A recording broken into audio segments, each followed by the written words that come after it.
नमस्कार, बहुत स्वागत है आपका विंध्या टाइम्स में। हाजिर हुए दोपहर तक की दो बड़ी खबरों के साथ। बात कर लेते हैं पहली खबर की, जहां इंदौर नगर निगम ने बारिश के बीच 10 घरों पर बुलडोजर चला दिया है। निगम का अमला एक बिल्डर की जमीन पर बने 75 अवैध मकान ढहाने पहुंचा था। रहवासियों के भारी विरोध के बीच कार्रवाई रोकनी पड़ी। निगम का अमला शुक्रवार यानी कि आज सुबह जेसीबी और पुलिस बल के साथ न्याय नगर पहुंचा।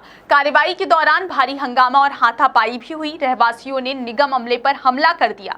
कुछ लोग जेसीबी के सामने लेट गए। एक रहवासी महिला की तबीयत बिगड़ी है। पुलिस ने एक युवक को हिरासत में ले लिया है। विरोध बढ़ता देख कार्रवाई रोक दी गई है। अब रहवासियों को मकान खाली करने के लिए 6 अगस्त तक का समय दिया गया है।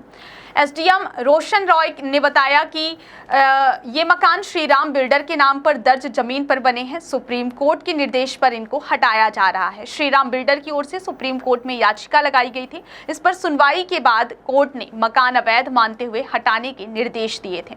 अतिक्रमण हटाने की कार्रवाई के संबंध में प्रशासन को 6 अगस्त को जवाब पेश करना है। रहवासियों को इस मामले में सुप्रीम कोर्ट से स्टे नहीं मिला। बरसते पानी में बेघर हुए परिवार रहने का आसरा नहीं बचा। कुछ परिवार आसपास के अन्य घरों में आश्रय ले रहे हैं। कुछ परिवार आसरा तलाश रहे हैं।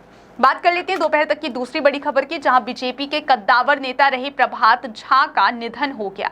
वे लंबे समय से बीमार चल रहे थे। उनका गुरुग्राम के मेदांता हॉस्पिटल में इलाज चल रहा था। शुक्रवार को सुबह 5 बजे यानी कि आज सुबह 5 बजे उन्होंने अंतिम सांस ली।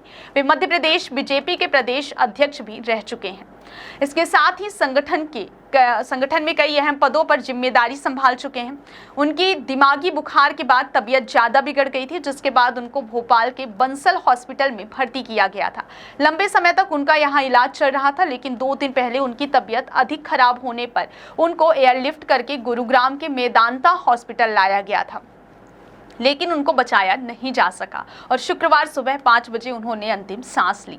प्रभात झा को दिमागी बुखार के चलते न्यूरोलॉजिकल परेशानियां आ रही थी। कुछ दिन पहले उनका हालचाल जानने मुख्यमंत्री डॉक्टर मोहन यादव, पूर्व मुख्यमंत्री शिवराज सिंह चौहान और भाजपा के वरिष्ठ नेता और मंत्री पहुंचे थे, लेकिन डॉक्टरों ने उनकी हालत को गंभीर बता दिया था।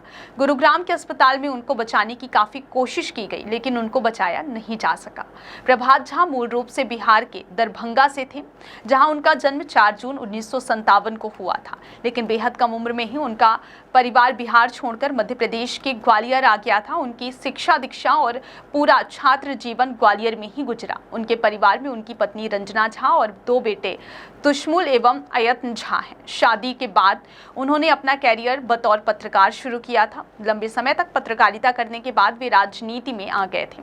संघ से वे युवा अवस्था से ही जुड़े हुए थे। प्रभात झा ने बीजेपी के मुखपत्र कमल संदेश का संपादन किया था। स्वदेश में भी वे लंबे समय तक कार्यरत थे। राजनीति में आने के बाद वे लंबे समय तक बीजेपी के संगठन में सक्रिय रहे, जहां वे राष्ट्रीय सचिव, महासचिव एवं राष्ट्रीय उपाध्यक्ष तक रहे।